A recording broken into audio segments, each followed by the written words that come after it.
Assalamualaikum warahmatullahi wabarakatuh. Apa kabar teman-teman kelas 3? Semoga semuanya selalu dalam keadaan sehat. Happy Muharram. Ceria selalu. Pada hari Rabu, insya Allah tanggal 19 Agustus 2020, teman-teman akan melaksanakan lomba poster Muharram. Sebelum kita membuat poster, kita saksikan kisah hijrah Nabi Muhammad SAW. Setelah sebelumnya telah ada kesepakatan Bai'ah Aqabah 1 dan Aqabah 2 dari sejumlah orang-orang Yathrib yang beriman dan siap menerima hijrah dakwah Nabi Muhammad SAW ke Yathrib. Nabi SAW mulai melakukan strategi sambil menunggu perintah hijrah melalui wahyu ilahi. Setelah mendapat perintah hijrah, Nabi mulai memerintahkan para sahabatnya untuk berhijrah secara sembunyi-sembunyi menuju Yathrib di Madinah.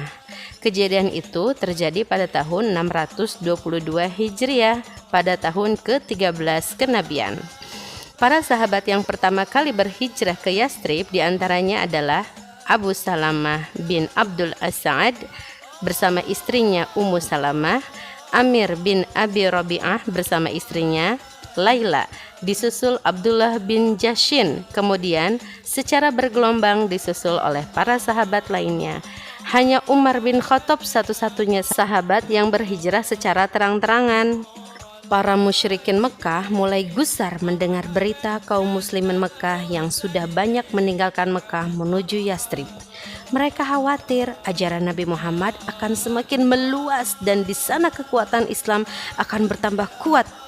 Pada akhirnya akan menyerang kekuatan mereka di Mekah. Para pemuka Quraisy berkumpul di Darun Nadwah untuk membahas strategi mencelakakan Nabi Muhammad SAW agar gagal meninggalkan Mekah. Nabi Muhammad SAW memerintahkan Sayyidina Ali bin Abi Thalib menggantikan posisi tempat tidurnya. Nabi meyakinkan bahwa tidak akan terjadi apa-apa dengan Ali bin Abi Thalib. Sayyidina Ali pun diperintahkan untuk mempersiapkan barang-barang amanah penduduk Mekah untuk dikembalikan para pemiliknya. Pagi ini, sebelum Nabi Muhammad SAW meninggalkan rumah, para pemuda Quraisy dengan pedang terhunus telah mengepung sekeliling rumah Nabi Muhammad SAW dan siap membunuhnya. Jika keluar meninggalkan rumah, pada saat itulah turunlah Jibril membawa wahyu. Dan kami adakan dinding di hadapan mereka dan di belakang mereka dinding pula.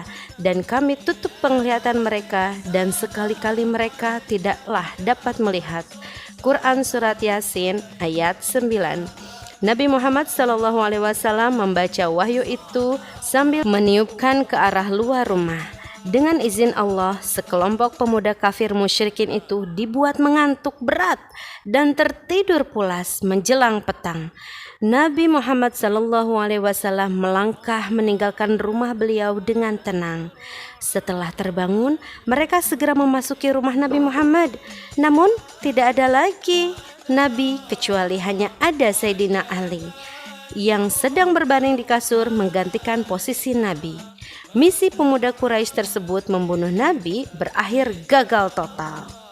Sejak siang hari itu, hari Senin, Nabi memulai hijrah meninggalkan kota Mekah.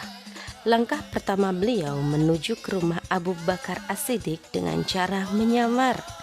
Sesampai di sana, Abu Bakar sudah siap menunggu dengan seekor unta dan perbekalan seadanya. Abu Bakar menyiapkan 2 ekor unta menuju Yathrib yang akan ditempuh sekitar 480 km atau biasa dilakukan dengan kendaraan unta selama 10 hari. Menuju Yathrib ke arah utara dengan cara bersembunyi dahulu di Gua Sur beberapa hari. Abu Bakar pun mengatur membagi tugas-tugas khusus pada putranya, Abdullah bin Abu Bakar, sebagai intelijen pencari informasi tentang pergerakan kafir Quraisy yang melaporkan setiap malam ke Gua Sur.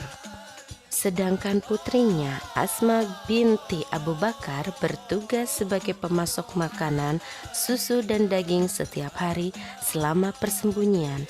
Pembantunya Amir bin Fahirah diperintahkan mengembalakan kambing di sekitar Gua Sur untuk menutup bekas jejak unta milik Abu Bakar di atas padang pasir agar rute perjalanan hijrah Nabi Muhammad dan Abu Bakar tidak dapat dilacak oleh kafir Quraisy.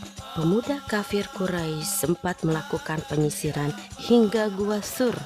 Mereka hampir saja menemukan persembunyian Nabi Muhammad dan Abu Bakar.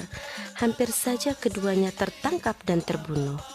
Abu Bakar sedemikian khawatirnya kepada Nabi Muhammad SAW, maka turunlah surat At-Taubah ayat 40 di mana Allah Subhanahu wa taala menenangkan hati kekasihnya.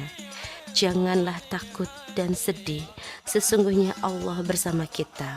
Wahyu tersebut Nabi Shallallahu Alaihi Wasallam ucapkan untuk menenangkan hati Abu Bakar bin As-Siddiq. Allah pun menyelamatkan mereka berdua dengan memerintahkan sepasang burung merpati bersarang di mulut gua serta sarang laba-laba yang mengindikasikan bahwa gua tersebut sudah lama belum pernah dimasuki seorang pun, sehingga kafir Quraisy yang dipimpin Umayyah bin Khalaf batal memasuki gua.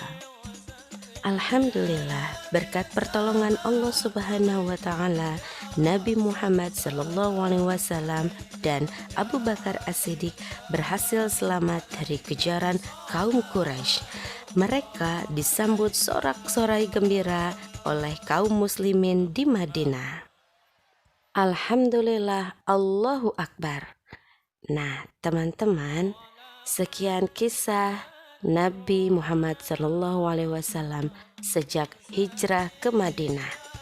Nah, mulai pada saat itulah penanggalan tahun Hijriah mulai diberlakukan. Hikmah dari kisah Nabi Muhammad hijrah adalah sebagai berikut. Yang pertama, hijrah bukanlah melarikan diri dan bukan sekedar pindah, namun hijrah adalah persiapan membekali diri untuk kehidupan akhirat. Dan orang-orang yang berhijrah di jalan Allah kemudian mereka dibunuh atau mati, benar-benar Allah akan memberikan kepada mereka rizki yang baik atau syurga. Dan sesungguhnya Allah adalah sebaik-baik pemberi rizki.